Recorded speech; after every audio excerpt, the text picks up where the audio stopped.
welcome back to another GTA Online video. Today I'll be customizing the brand new ANS300R that came with the GTA Online Drug Wars DLC. Now this car costs about $2 million and is only available until December 28th, which is actually at the end of this week, so this is why I'm customizing this vehicle.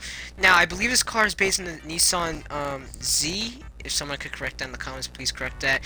I do know that the front of part of the car is based on an older version from the 70s, and the back version is based on today's version. Like I said, this car costs about $2 million, so it's gonna probably cost an arm and a leg for some of you guys. You gotta grind a lot of Caraprica for that. So let's go and customize this car right now.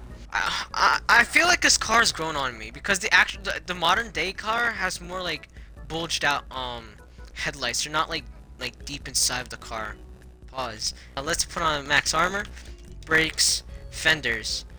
Here are primary arch fenders, secondary carbon, primary bolted, secondary bolted, and carbon bolted.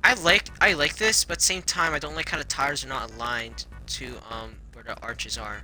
And I don't like how there's like a slight cutoff at the end, so I'm not gonna do it. Front bumpers. There's a carbon splitter, there's a primary carbon splitter, secondary carbon splitter, aftermarket, primary aftermarket, secondary aftermarket. Garage splitter, primary garage splitter, secondary garage splitter, super splitter, primary super splitter, secondary super splitter. Personally, for me, I'm just gonna do a carbon splitter.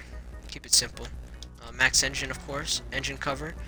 Here's all the engine bays. If you're interested in that, I personally will not put engine bay because I mean engine cover. Sorry, because it does not affect the performance of the car. So there's no point in really wasting my money on that. Carbon exhausts, titanium exhausts, chrome infinity exhaust. I like these. Carbon infinity exhaust, titanium infinity exhaust, chrome oval exhaust, carbon oval exhaust, and titanium oval exhaust. A carbon hood, ridgeline hood, which I actually like. A race vented hood, vanity hood, a tuner hood, a stream vent hood. That looks weird. A split dished hood, a carbon split dished hood, primary transparent hood. Looks trippy, bro. What the heck, bro? And a secondary transparent hood, and a hood removal. I'm gonna do ridgeline. I'm gonna do since it's Christmas, even though it's the day after Christmas, the time of recording this. We'll just do a Christmas horn, cause why not? We all love Christmas, don't we? I'm actually gonna put custom lights on this, cause I actually can make this car like ultra blue, something like that. So we'll do blue headlights. I don't care about $49,000. They should be available to every single player and not just locked between the freaking property. Anyways, liveries. We have a black shopping list, white shopping list, black stanced Andreas. I don't like how the livery does not go around the whole car. Like, I mean like the side of the car. White stanced Andreas. Number 26, Retro Rally. Team Stronzo. Red offset stripe, and Debonair circuit. Personally, I would love to put like a stance Andreas, but I don't know like how I feel. It's like too high up, and it's like it doesn't go around the whole side of the car. Oh, speaking of cutoff, look at the steering wheel. It's not even centered properly. So it's just more towards the left of the car, which is really annoying if you're gonna drive in first person. Mirrors, primary mirrors, carbon mirrors, primary bullet mirrors, secondary bullet mirrors, carbon bullet mirrors, and chrome bullet mirrors. The reason why I put these mirrors because it's obviously reference to the old version of the this car. You know, I'll go primary. A plate, we're always going to do black.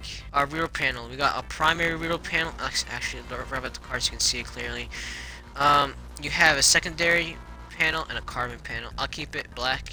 Yeah, we'll do this normal blue, and we'll do an ultra blue pearlescent. Yeah, look at that. It looks pretty lit. It looks pretty cool. Secondary color is the brakes and any other secondary part. So let's paint the brakes red. I'm gonna paint it Torino red. Trim color. This is the interior of the car. I'll just keep it black. Chrome emblem goes on the side of the door. Roof of the car. We got a primary roof kit. Secondary carbon. Ridgeline roof, which would actually match our hood. Primary, secondary carbon. Inset, carbon skirts, primary carbon skirts, secondary aftermarket. Primary aftermarket, secondary aftermarket. Super skirt, primary super skirt, and secondary super skirt. I'm just gonna go with the carbon skirt. Spoiler, primary ducktail, secondary ducktail, carbon ducktail, a primary wedge ducktail, primary tuner wing, which I actually pretty like, a secondary tuner wing, a carbon tuner wing, a primary aggressor ring, a secondary aggressor wing, a carbon aggressor wing, a big wing, a secondary big wing, and a carbon big wing. Now, personally, I'm gonna do the tuner wing. Where is it? Suspension. We're gonna lower this bad boy down to the ground. Transmission maxed, turbos maxed, wheels. I actually may know which wheels to put on. I'm thinking about the Deflate Converse wheels or the concave racers. We'll do concave racers with the color black. Yummy, yummy. And no tire lettering, but we are gonna put bulletproof tires. I'm actually gonna change the wheels to the freaking deep flake reverses. I'm sorry about that. You know, you're not set in stone with stuff when you customize cars. Windows will blacken them out too. So let's exit the arena and test out the car's performance. So the time I'm recording this is actually snowing on the map, so the car's performance is actually going to be impacted by weather, so I do apologize, but it feels good to drive in the snow, you know what I mean? It's pretty fast, pretty good in terms of performance. I can control the car in the snow at least. We're gonna ignore that just happened. Alright, we're gonna take a turn right here and see how well that goes. Oh wow, look at that! That turn was very easy. Let's see this turn right here, see how well it goes. Oh dang, actually, okay. So handling is pretty good. So pretty much, the performance of this car is actually pretty decent, I have to say. Whoa, yep, that was actually pretty close. Do I recommend buying this car? If you're into cars, you know, buy this. Obviously, it's a limited edition car. Nobody knows when it's gonna actually come back. So I say take advantage of this and actually buy this car if you have the money, of course, because you know it costs $2 million. But yeah, this is my review and customization of the Anus Ranger R. I hope you enjoyed. If you did, be sure to leave a like and subscribe. Make sure to share with your friends, stuff like that. Thanks for watching, and I'll see you guys next video. Peace.